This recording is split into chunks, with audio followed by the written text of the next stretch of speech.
Hello everyone, Helen here and welcome. Today I'm going to show you how I made a versatile card. You can probably use it for Halloween, but for sure you can use it for Christmas. So I'll be playing with a stamp of the month called An Elegant Christmas. And I brought in these dies for Mama Elephant. It's called Into the Woods. I've gone ahead and die cut those. And what I love about these dies is that you can layer it, you can pop it up with some foam tape, and it'll create a very nice dimension. I brought in these watercolor papers from Amazon, and I've gone ahead and cut that to 4 by 5 1/4. And then I'll be using a watercolor palette, and these are from Kuretake. My daughter went ahead and swatched it, so she gave it to me because she's no longer using it, so I'll be using it today. I also brought in these gems from Studio Katya. These are called Icy Sparkle, and these are actually squirrel hair paintbrushes. I bought these from Amazon and I'll be using them for the first time. So I did go ahead and color my girl. My favorite color is black, so I colored her black, and I used these stars from the stamp set, and I heat embossed this glitter, iridescent glitter from Stampin' Up that I've had in my stash for a while. And oh, it's called Iridescent Ice. So here's what it looks like. So it's basically white embossing powder with some iridescent glitter in it.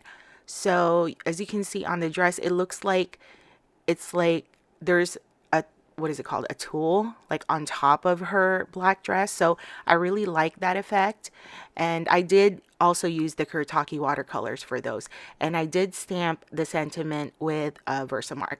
So I'm gonna speed up my watercolor process for the background because it took me a good while to get to where I was satisfied with it.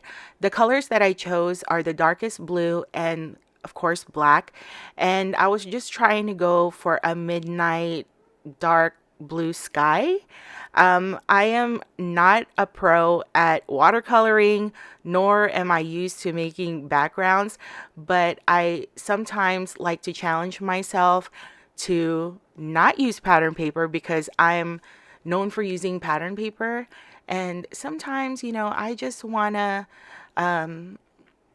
explore, if that makes any sense. So as you can see here, this is sped up 6 times, and this watercolor paper really took a beating from me, you guys. I mean, I got this during Prime Day, and I have to say this is the best watercolor paper I've ever used.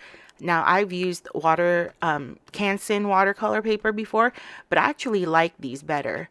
Okay, so I'm gonna ink splatter my background with black, and then I'm ink splattering white. I'll also be using an iridescent white to give it some shine, and that's what I'm getting there right now. And I find that if I tap on the silver part of the brush, it actually gives me a small ink splatter that I really like. And then the last color I chose is gold because I felt like it really made my background stand out a little bit more. And I'm going to show you here up close what it looks like after I heat set that. Also forgot to mention earlier that when I colored the girl, I heat embossed the girl with black embossing powder, just so when I watercolor, the watercolor won't go outside the lines. And that's one of the tips that I've learned from YouTubers, fellow crafty YouTubers. And so I took their advice and it worked perfectly for me. No watercolor went outside the lines. So here is our background. I really love how it turned out. I'm so excited to put our card together.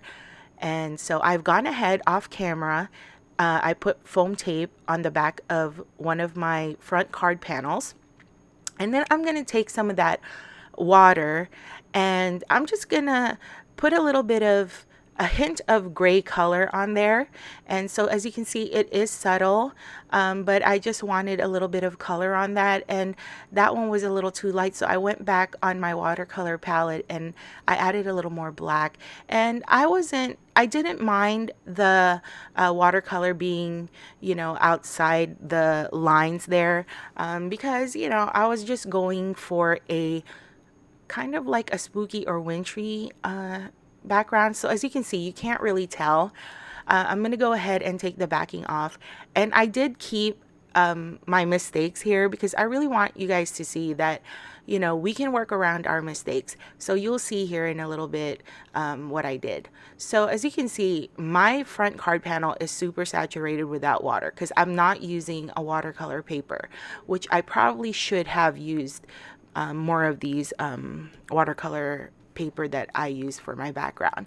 But you know, I learned, and so we're just gonna keep going.